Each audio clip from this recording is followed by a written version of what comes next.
Hello guys, welcome to my YouTube channel. Please like, share, comment and subscribe to my videos. And ఇవాళైతే మనం ఇలాంటి ఒక మంచి decor item with waste మెటీరియల్స్తో చూస్తాము.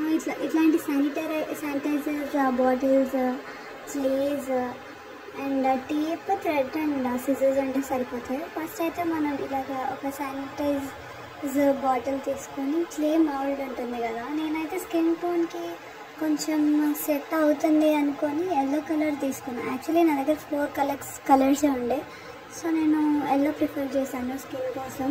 So ఇట్లాగా నీట్గా ఏమి క్రాక్స్ లేకుండా, బికాస్ తర్వాత ఊడిపోయే ఛాన్సెస్ ఉంటాయి. నెక్స్ట్ ఇవి ఉన్నాయి చూడండి, నేనైతే సెట్రిజన్ ట్యాబ్లెట్స్ తీసుకున్నాను. ఇవి ఐస్ చేయడానికి ఈజీగా ఉంటుంది. అండ్ ఏదైతే మీరు తీస్తున్నారో అది ఐ షీల్డ్. లోపల మనం ఇట్లా చిన్న మనకి ఐబాల్ ఉంటుంది కదా, లైక్ ఐబాల్ అంటున్నాను, లోపల ప్యూపిల్ ఇవన్నీ ఉంటాయి కదా, బ్లాక్ దంతా నేను బ్లూ కలర్ ప్రిఫర్ చేశాను, నా దగ్గర బ్లాక్ లేదు. సో అట్లా ఐ ఒకటి, అండ్ సెకండ్ ఐ కూడా సేమ్ అలానే చేసి. Next coming to the mouth ఏమో జస్ట్ ఒక మౌత్ అనేది ఒక షేప్లో కట్ చేసుకొని పెట్టాను. బేసిక్గా ఇలాంటివన్నీ ఖాళీ టైంలో నేను చేస్తూ ఉంటాను అన్నమాట. బట్ ఇదైతే చాలా మంచి అవుట్కమ్ వచ్చింది, బికాజ్ ఎప్పటి నుంచో చూస్తూ ఉన్నాను అసలు వాటిని ఏం చేయాలి అని. పెద్దగా మనం శానిటైజర్స్ వాడే అంటే ఆ స్మెల్ కూడా నాకు అంత నచ్చేది కాదు. ఇప్పుడే ప్రజెంట్ అయితే ఇదిగోండి మౌత్ ఇలా వచ్చింది. అండ్ నెక్స్ట్ ఏంటంటే హెయిర్ కూడా లైక్ నేను యాక్చువల్గా దీనికన్నా ముందు ఇంకో డాల్ చేశాను, అది వీడియో తీయడానికి షూట్ చేయలేదు, కుదరలేదు. బట్ ఇది చూడండి చాలా బాగానే వచ్చింది, పర్లేదు. లైక్ ఒక ఆంటీ లాగా చేద్దాం అనుకున్నా, బట్ ఓకే ఫైన్. ముందుది వచ్చినంత బెటర్ అవుట్కమ్ రాలేదు. ఓకే, నెక్స్ట్ ఇలా బ్లూ క్లేని జస్ట్ ఒక రోల్ ఆన్ చేసేసి ఫ్లాట్గా రోల్ చేసేసి ఇట్లా మొత్తం స్ప్రెడ్ చేసేసుకోండి. ఇప్పుడే ఒకవేళ మీరు హెయిర్ ఎక్స్టెండ్ చేసుకోవాలి అంటే ఇప్పుడే చేయొద్దు, ఎందుకంటే నెక్స్ట్ థ్రెడ్స్ కట్టి హ్యాండ్స్ అండ్ లెగ్స్ చేయాల్సి వస్తుంది, మేబీ ప్రాబ్లం అవ్వచ్చు.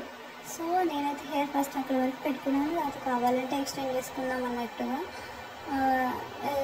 జస్ట్ కొంచెం రియలిస్టిక్ లుక్ కోసం. మనం అంత ప్రొఫెషనల్స్ కాదు, but still I try to be like at least after the mark at the starting. And ఇదైతే ట్రై చేసాను, చేస్తుంటే కొంచెం బేబీ క్రాఫ్ట్ లాగా అనిపించింది. నెక్స్ట్ ఒక థ్రెడ్ తీసుకొని నేనైతే 3 లేయర్స్ తీసుకున్నాను. అండ్ ఓన్లీ లింక్ అవ్వని ఉన్నవి ఉంటాయి కదా, అది మధ్యలో టై చేసేసి నెక్స్ట్ వాటిని సైడ్కి లాగే టై చేసేస్తే 2 హ్యాండ్స్ రెడీ అయిపోతుంది. నెక్స్ట్ ఈ హ్యాండ్స్ ఈక్వల్గా ఉన్నాయో లేవో చూసుకొని ఈక్వల్గా కట్ చేసుకోండి. ఆబ్వియస్లీ హ్యాండ్స్ ఈక్వల్గా ఉండాలి కదా, అలాగే కట్ చేసుకున్నాము. అండ్ అగైన్ హ్యాండ్స్ ఇవి ఉంటాయి కదా పామ్, దానికోసం నేను మళ్ళీ ఎల్లోని ప్రిఫర్ చేశాను. ఆల్రెడీ చెప్పాను కదా స్కిన్ టోన్కి ఎల్లో ప్రిఫర్ చేస్తానని. అండ్ ఇలాగ థ్రెడ్ మధ్యలో పెట్టేసి రోల్ చేస్తే మీకు ఊడిపోదు, మోస్ట్లీ ఊడిపోదు. అండ్ పెట్టేయండి, ఎందుకంటే ఇది యాక్చువల్ తర్వాత డ్రై అయిపోదు. నెక్స్ట్ లెగ్స్ కోసం అక్కడ పెడుతుంటే యాక్చువల్గా స్టిక్ అవ్వట్లేదు.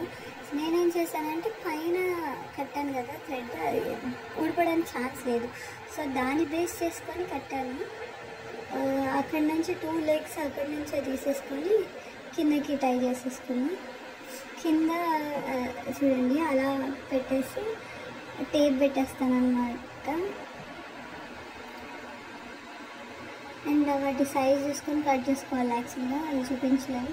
అండ్ ఇలా టేప్ తీసుకొని కట్ చేసేసుకొని కింద ఎగ్జాక్ట్ కింద ఊడిపోకుండా మనం స్టిఫ్గా గట్టిగా స్టిక్ చేసుకుంటే బెటర్. అండ్ ఎక్స్ట్రా పార్ట్ కనిపిస్తే బాగోదు కదా. సో నెక్స్ట్ వాటికి కూడా హ్యాండ్స్ ఎలా చేసామో same as it is legs అలాగా చూడండి, నీట్గా రోల్ చేయండి, ఎందుకంటే షేప్ బాగుండాలి, హ్యాంగ్ అవుతూ ఉంటుంది. బొమ్మ అందం వచ్చేదే అక్కడి నుంచి. సో నా ఫైనల్ అవుట్కమ్ అయితే ఇలా వచ్చిన తర్వాత బొట్టు అది యాడ్ చేశాను. ఇప్పుడైతే నేను ఇంకో బొమ్మ కూడా చూపిస్తున్నాను, దాని హ్యాడ్ కోసం నేను బాటిల్ క్యాప్ యూజ్ చేశాను. And that's all, thank you.